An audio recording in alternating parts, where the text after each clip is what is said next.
जब first time baby आपके हाथ में दिया जाता है तो आपको बहुत सारे इमोशंस फील होते हैं। खुशी होती है, बहुत सारी एंग्जाइटी रहती है, आगे क्या करना है उसके टेंशन रहता है, बेबी की केयर कैसे करनी है उसके बहुत सारे क्वेश्चंस आपके दिमाग में रहते हैं। तो इस वीडियो में हम यही बात करने वाले हैं कि जन्म के बाद आपको क्या क्या केयर लेनी है, पर शुरू के कुछ दिनों में कुछ स्पेसिफिक चीज़ें हैं जो आपको ध्यान रखनी होती है, वही हम इस वीडियो में बात करने वाले हैं।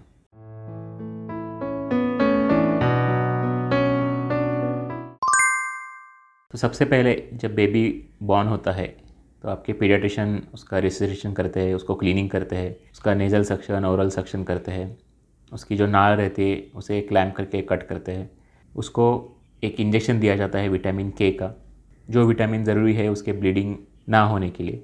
फिर उसके बाद उसका पूरा मुंह का और नाक का सक्शन किया जाता है, तो जो भी उसमें पानी जमा होगा या सिक्रेशन जमा होंगे वो साफ़ हो जाते हैं। उसके बाद बेबी का वज़न किया जाता है और फिर एक कपड़े में लपेट के बेबी आपको दिया जाता है। अब एक बार आपको बेबी हाथ में आ गया तो सबसे पहली चीज़ आप नोटिस करोगे वो है वर्निक्स, एक वैक्स टाइप का मटेरियल, वो आपके बेबी के बॉडी पे आपको दिखेगा। अगर काफ़ी देर होगी ऑलरेडी हो चुकी है जन्म के बाद तो वो शायद ऑलरेडी डिज़ोल्व हो गया होगा या ऑलरेडी निकल गया होगा। अगर नहीं तो ये जो वैक्स जैसा मटेरियल है ये एक्चुअली बेबी के लिए प्रोटेक्टिव मटेरियल है। एक प्रोटेक्टिव लेयर रहता है जिससे बेबी के शरीर से गर्मी बाहर ना निकल जाए और बेबी ठंडा ना पड़ जाए। तो अगर आपके बेबी के ऊपर ये लेयर है तो उसे रब करके निकालने की ज़रूरत नहीं है, उसके पोंछ के निकालने की ज़रूरत नहीं है, वो अपने आप निकल जाता है, वो अपने आप ड्राई हो जाता है, कुछ घंटे बाद वो दिखेगा भी नहीं, उसे कुछ करने की ज़रूरत नहीं है।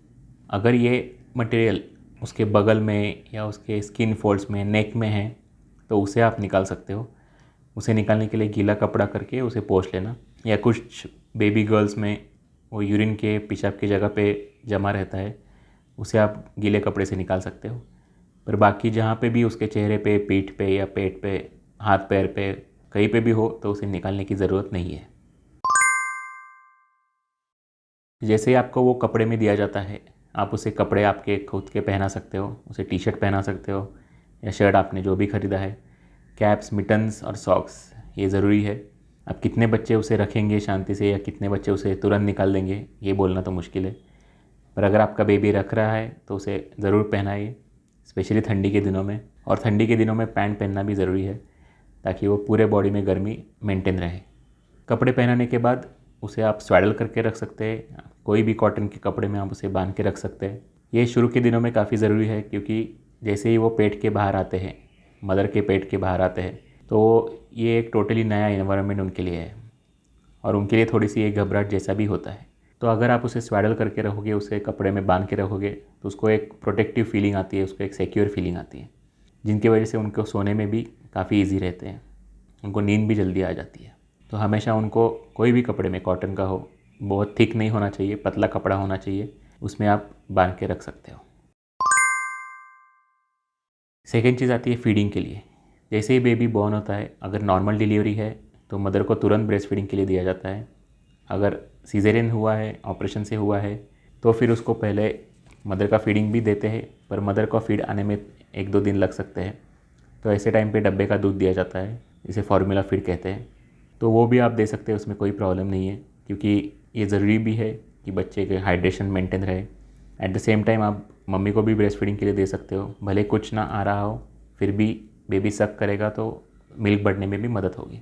इतना याद रखना कि जो भी आप फार्मूला फीड बनाओगे, अगर आप खुद बना रहे हो तो ये एक बार बनाने के बाद आधे घंटे में यूज़ करना चाहिए। आधे घंटे से ऊपर बना हुआ फार्मूला फीड बिल्कुल यूज़ नहीं करना। हर टाइम नया फीड बनाना है, पुराना फार्मूला फीड जो फ्रिज में रखा है या बाहर रखा हुआ है वो बिल्कुल यूज़ नहीं करना है। ब्रेस्ट फीडिंग भी आप तुरंत करवा ही सकते हो, भले ही सेक्शन क्यों ना हुआ हो, ऑपरेशन से क्यों ना हुआ भी हो। अगर मदर नहीं उठ सकती तो बच्चे को मदर के ऊपर सुला के भी ब्रेस्ट फीडिंग करवा सकते हो, और अगर मदर उठ के बैठ सकती तो और भी बेहतर है। ब्रेस्ट फीडिंग फर्स्ट डे से ही चालू करना है, ऐसा नहीं कि अभी ऑपरेशन हुआ है तो 2-3 दिन रुक के चालू करना है, बिल्कुल नहीं। जितना जल्दी आप ब्रेस्ट फीडिंग चालू करोगे उतना ही मिल्क बनने में मदद होगी, उतना ही मिल्क लेट डाउन होने में मदद होगी और उतना ही जल्दी मिल्क बढ़ने में मदद होगी। इसके बाद जो आता है वो है नहाने के बारे में। हर मदर को ये क्वेश्चन रहता है कि बच्चे को पहला स्नान कब देना है। शुरू के 7 दिन में जब तक उसकी नाड़, उसकी अम्बिलिकल कॉर्ड नहीं गिर जाती है, वो एरिया पूरी तरह से नहीं सूख जाता है, तब तक उसको नहलाना नहीं है। ये होने तक आप उसे स्पंजिंग कर सकते हो। स्पंजिंग के लिए आपको सिर्फ एक गीले कपड़े से उसे पोंछ लेना है, गर्म पानी में डुबा के उसे पूरे ऊपर से लेकर नीचे तक पोंछ लेना है। स्पेशली जो उसके आर्म फोल्ड्स रहते हैं, स्किन फोल्ड्स रहते हैं, जैसे बगल में हो गया, नी के पीछे हो गया, गर्दन के नीचे और बटक्स एरिया, ये अच्छे से क्लीन करने हैं। उसे साबुन लगाने की ज़रूरत नहीं है, नॉर्मल गर्म पानी से बस क्लीन करके उसे पोंछ लेना है। एक्स्ट्रा कुछ भी करने की ज़रूरत नहीं है। मालिश करने की भी अभी ज़रूरत नहीं है। एक बार जब आप नहलाना चालू करोगे तो उसके पहले मालिश कर सकते हो, अभी कोई जल्दी नहीं है मालिश करने की। स्पंजिंग भी डेली करना है या अल्टरनेट डे करना है, या आप खुद डिसाइड कर सकते हो। आपके आजू बाजू का एनवायरनमेंट कैसा है, टेम्परेचर कैसा है। अगर ठंडी का मौसम है तो अल्टरनेट डे किया तो भी काफ़ी है। गर्मी का मौसम है, बहुत पसीना आता है, तो डेली किया तो भी अच्छा है। स्पंजिंग करते टाइम बस ध्यान रखना कि जो अम्बिलिकल कॉर्ड का एरिया है, जो नाड़ का एरिया है, वहाँ पे पानी नहीं जाना चाहिए, वहाँ पे पानी नहीं लगना चाहिए। चौथी बात है अम्बिलिकस के बारे में, जो नाड़ है उसके बारे में।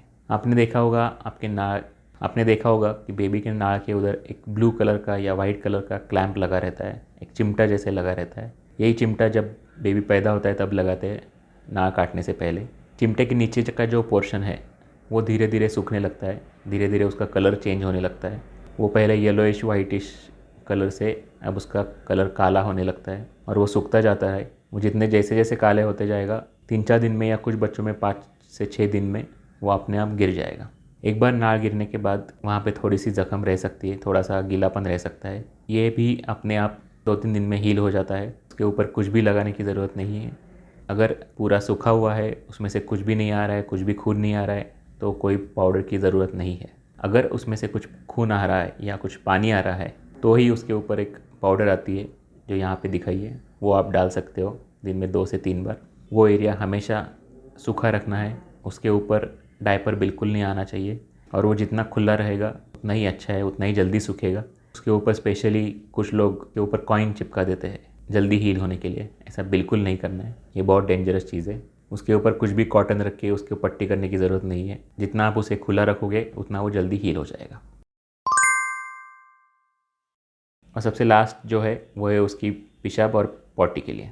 शुरुआत के जन्म के बाद कुछ बच्चे तुरंत पॉटी कर देते हैं। ये पॉटी हरे कलर की होगी, एकदम डार्क ग्रीन कलर की होगी। और जैसे ही 3-4 दिन पास हो जाएंगे, जैसे ही उसका मिल्क कंटेंट बढ़ता जाएगा, ये ग्रीन कलर की पॉटी येलोइश गोल्डन कलर में कन्वर्ट हो जाएगी। ये नॉर्मल है। और पेशाब के बारे में, पेशाब बच्चे पहले 24 आवर्स में भी कर सकते हैं, पहले 48 आवर्स में भी कर सकते हैं, या तुरंत जन्म के बाद भी कर सकते हैं। ऐसा ज़रूरी नहीं कि हर बच्चा पहले दिन ही पेशाब कर दे। एक बार पेशाब फर्स्ट 48 आवर्स में भी हो गया तो भी काफ़ी है। उसके बाद धीरे धीरे उसकी फ्रीक्वेंसी बढ़ती जाएगी। सेकेंड डे पे, थर्ड डे पे 2 to 3 टाइम्स हो जाएगा, फिर ऐसे करते करते 5 to 6 टाइम्स हो जाएगा। 4 से 5 दिन के बाद पेशाब कम से कम 5 से 6 बार दिन में होना चाहिए। अगर 5 से 6 बार पेशाब हो रहा है दिन में, इसका मतलब बच्चे को दूध अच्छे से मिल रहा है। उसके अलग कुछ करने की ज़रूरत नहीं है, एक्स्ट्रा दूध देने की ज़रूरत नहीं है। पॉटी कुछ बच्चों में दूध पीते पीते ही हो जाती है, कुछ बच्चों में बाद में होती है। कुछ बच्चे दिन में 10 बार भी पॉटी कर सकते हैं, स्मॉल क्वांटिटी या कभी लार्ज क्वांटिटी। या कुछ बेबीज़ 4-5 दिन पॉटी भी नहीं करते। ये सब नॉर्मल है, इसमें कोई घबराने की ज़रूरत नहीं है। जो भी बेबी एक्सक्लूसिव ब्रेस्ट फीडिंग पे है, सिर्फ माँ का दूध पी रहा है, उनको पेट का इन्फेक्शन बहुत रेयरली होता है। पर अगर आप बच्चे को फार्मूला फीड दे रहे हो तो आपको बहुत ध्यान रखना है। जो भी वाटी स्पून आप यूज़ कर रहे हो वो हर एक यूज़ के पहले आपको स्टेरिलाइज़ करना है। उबलते हुए पानी में एटलीस्ट 5 मिनट्स के लिए उसको उबालना है और फिर ही यूज़ करना है। ये हमेशा करना है, आपको हर फीड के पहले करना है। अगर आप बॉटल यूज़ कर रहे हो तो भी उसको स्टेरिलाइज़ करना है। आइदर स्टेरिलाइज़र में कर सकते हो या बॉइलिंग वाटर में कर सकते हो। बॉटल तो हम ऑब्वियसली रिकमेंड नहीं करते, पर अगर आप कुछ कारण की वजह से आप फिर भी आपको यूज़ करना ही है तो वो भी हर यूज़ के पहले स्टेरिलाइज़ होनी चाहिए। और फार्मूला फीड बनाने वाले जो भी बनाने वाला है, उसको भी फार्मूला फीड बनाने से पहले अच्छे से हाथ धोने हैं। जो भी कप या जो भी स्पून आप यूज़ करने वाले हो पाउडर लेने के लिए, वो भी हमेशा साफ़ होना चाहिए।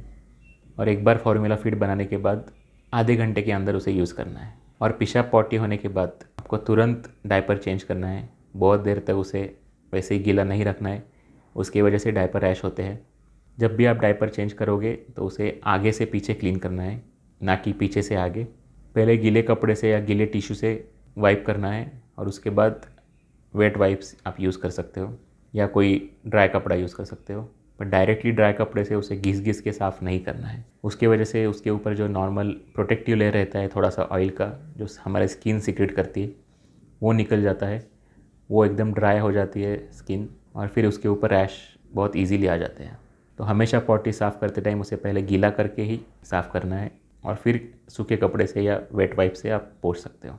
और उसके बाद भी उसे थोड़ी देर खुली रखना है 2-3 मिनट तक, ताकि वो पूरी अच्छी तरह से ड्राई हो जाए, और उसके बाद ही दूसरा डायपर पहनाना है।